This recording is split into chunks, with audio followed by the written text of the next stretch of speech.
Salut, c'est François pour Automatin. On se retrouve, vous l'avez compris, pour essayer une Mustang. Alors, les puristes diront que ce n'est plus une Mustang. Pour moi, c'en est une parce qu'elle a le look et que les gens, quand on les croise, ils font des pouces levés, ils trouvent que la voiture est très sympa. Donc c'est vraiment un truc qui est sympa, le look. Et puis la voiture a des performances qui font que c'est une voiture sportive, réellement sportive. Quoi vous dire d'autre? Il y a tout plein de petits cadeaux, de petits éléments supplémentaires, j'allais dire un peu à la Tesla, c'est-à-dire que c'est sympa, vous n'avez pas un énième SUV qui plaît à tout le monde. C'est-à-dire que par exemple, vous appuyez sur le bouton, on va essayer de cibler, voilà, pour ouvrir la voiture, et puis vous avez aussi des chiffres qui apparaissent, c'est-à-dire que vous pouvez programmer un code pour rentrer dans la voiture. Donc comme ça, si vous allez faire du surf ou autre chose, vous n'avez pas besoin de garder les clés, vous pouvez programmer pour pouvoir rentrer et fermer dans la voiture. Et ça, je trouve ça carrément sympa. Sinon, la voiture, elle est dans ce qui se fait très bien, un très grand écran devant, un très grand toit ouvrant, pas toit ouvrant, toit panoramique à l'intérieur. Les performances sont là, 350 chevaux pour la version de milieu de gamme, 269 en entrée, donc déjà 69 de plus qu'une ID4 qui est une de ses concurrentes. 369 chevaux, c'est à peu près la puissance d'une Tesla base, on va dire, donc Tesla 3.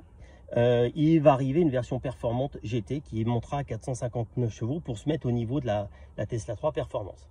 À l'utilisation, on va dire que c'est à peu près comme toutes les voitures. L'avantage qu'elle a, c'est des chevaux, qu'elle est positionnée en prix à moins de 50 000 € en entrée de gamme, donc c'est plutôt performant, et deux tailles de batterie, un 77 kW et un 100 kW, ce qui nous fait que même avec un 77 kW, on est à peu près avec une utilisation un peu intensive, autoroute, etc., arriver à faire 300 km. Moi, ce que j'ai retenu aussi, parce que pour moi c'est important, j'ai des enfants, j'y pense tout le temps, la place à l'arrière est vraiment conséquente. On met 3 adolescents derrière. Le coffre est peut-être un petit peu juste, mais la plage arrière, elle est souple, ça permet de dégager. C'est assez sombre, donc vous pouvez mettre beaucoup de choses sans qu'on le voit à l'intérieur. L'écran d'interface électronique est vraiment sympa, de grandes dimensions et plutôt intuitive. Franchement, c'est une des qualités. Vous pouvez retrouver toutes les informations, tout le management de la voiture à distance sur une appli qui est sur votre téléphone. Donc ça, c'est aussi une des choses qui fonctionne vraiment bien.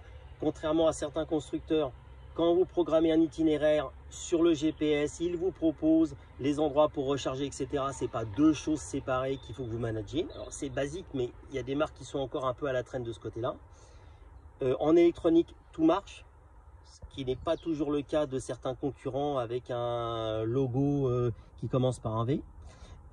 Donc c'est quand même un point qui est quand même pas négligeable d'avoir une voiture qui marche dès son achat. Et puis pour moi, ce qui est vraiment la synthèse, là, celle-là, elle est rouge. On peut faire enfin un achat coup de cœur avec un véhicule électrique et pas avoir qu'un utilitaire, mais aussi quelque chose où, je donnais l'exemple à Nico, et ben ça fait du bien quand on se met en situation de mettre 50 000 € parce qu'on n'oublie pas que ça fait quand même beaucoup d'argent, 50, 60 000 €. Et ben vous allez dans votre garage le soir et vous regardez et vous dites « Ah putain, ma caisse elle est belle ». Et ben pour moi c'est pas quelque chose de négligeable. Donc définitivement Monsieur Ford, j'avais déjà beaucoup aimé l'Explorer. Là la Mach-E me fait vraiment plaisir. Alors c'est un premier contact découverte, je pense que je la réessayerai, mais ça vaut vraiment la peine de la mettre dans votre shopping list pour acheter un véhicule mid-size électrique. À bientôt.